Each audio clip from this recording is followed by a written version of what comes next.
ओम नमो भगवते वासुदेवाय। आज हम चर्चा करेंगे हिंदू नववर्ष की पहली एकादशी यानी कामदा एकादशी का आगमन हो रहा है।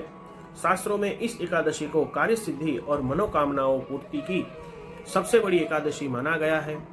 यह कामदा एकादशी व्रत का महत्व क्या है? आखिर क्यों एक गंधर्व को भयंकर राक्षस बनना पड़ा और कैसे उसकी पत्नी ने एक व्रत से उसे फिर से गंधर्व बना दिया? और आज की इस विशेष वीडियो में हम जानेंगे कामदा एकादशी की वो अद्भुत कथा जो आपके जीवन के हर कष्ट को दूर कर सकती है। इस पावन तिथि पर कमेंट में जय श्री हरि जरूर लिखें और ऐसी ही जानकारी के लिए चैनल को लाइक करें, शेयर करें और सब्सक्राइब अवश्य करें।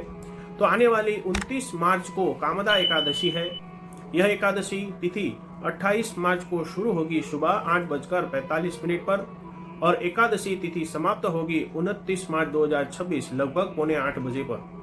चूंकि 29 मार्च को सूर्योदय के समय एकादशी तिथि है, इसलिए शास्त्रों के अनुसार यह व्रत 29 तारीख को ही करना उत्तम रहेगा। तो 29 तारीख को ही एकादशी है और 30 मार्च को द्वादशी तिथि समाप्त होने से पहले पारण करना अनिवार्य है। यह एकादशी व्रत में क्या सावधानी रखनी चाहिए? तो कहा गया है कि एकादशी के दिन घर में चावल बनाना और चावल खाना दोनों ही वर्जित है। पौराणिक मान्यताओं के अनुसार इस दिन चावल खाना जीव हत्या के समान माना गया है और इस दिन सात्विक व्यवहार करें। इस दिन केवल शरीर से ही नहीं बल्कि मन से भी शुद्ध रहना चाहिए। किसी की निंदा न करे और न ही क्रोध करना चाहिए।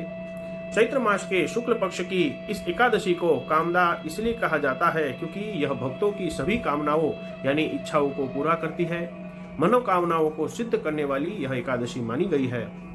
वराह पुराण में कामदा एकादशी का उत्तम वर्णन आता है कि यह कामदा एकादशी व्रत सभी पापों का नाश करने वाली है। यहाँ तक जो पिशाच योनि में है उन्हें भी मुक्त कराने वाली यह उत्तम कामदा एकादशी है।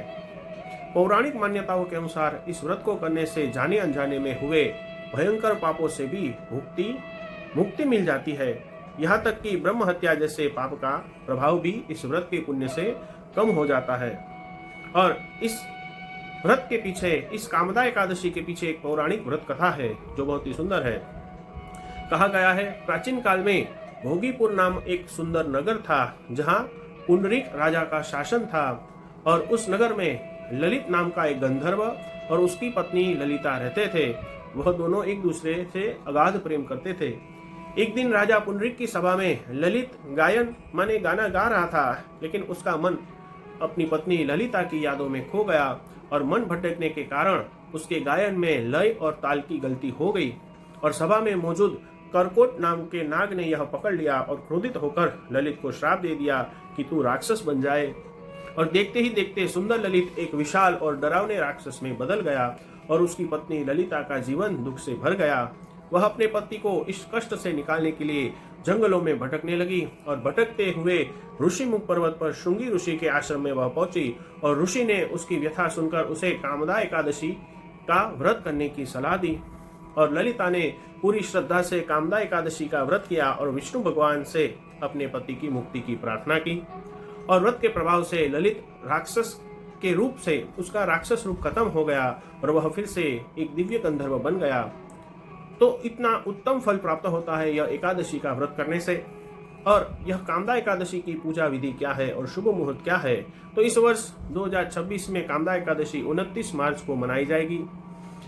प्रातः काल स्नान करके विष्णु भगवान की प्रतिमा के सामने एक दीपक प्रज्वलित करें, भगवान विष्णु का पूजन करें, भगवान को फल और पीत पुष्प माने पीले फूल भगवान को अर्पण करें और नैवेद्य भगवान को अर्पण करें। और उस दिन उपवास करना है और भगवान श्री विष्णु सहस्त्र नाम स्तोत्र का पाठ करें एवं ओम नमो भगवते वासुदेवाय इस मंत्र की 11 माला करें। जितना आपसे हो सके उतना जप अवश्य करें। वैसे तो 11 माला का विधान है, तो आप अपने व्यवस्था के अनुसार, अपने समय के अनुसार माला और भगवान के स्तोत्र का पाठ करें। और विशेषतः एकादशी व्रत में क्या सावधानी रखनी चाहिए? कहा गया है, मैंने आपको पूर्व में भी बताया कि एकादशी के व्रत में चावल का सेवन वर्जित है, माने अन्न नहीं खाना है। आप फलाहार कर सकते हैं, फलों का आहार कर सकते हैं और ब्रह्मचर्य का पालन भी अनिवार्य है। तो यह थी कामदा एकादशी की महिमा। अगर आपको यह जानकारी और कथा पसंद आई हो तो वीडियो को लाइक करें, शेयर करें और चैनल को सब्सक्राइब अवश्य करें और कमेंट में जय श्री हरि अवश्य लिखें। हम अपने चैनल पर ऐसी ही सांस्कृतिक और पौराणिक कहानियां लाते रहेंगे। इस दिन किए जाने वाले मंत्र, जाप, तप और अनुष्ठान का श्रेष्ठ फल प्राप्त होता है और श्रद्धा और नियमों का पालन करते हुए आपसे जितनी हो सके उतनी अवश्य भगवान की आराधना करें।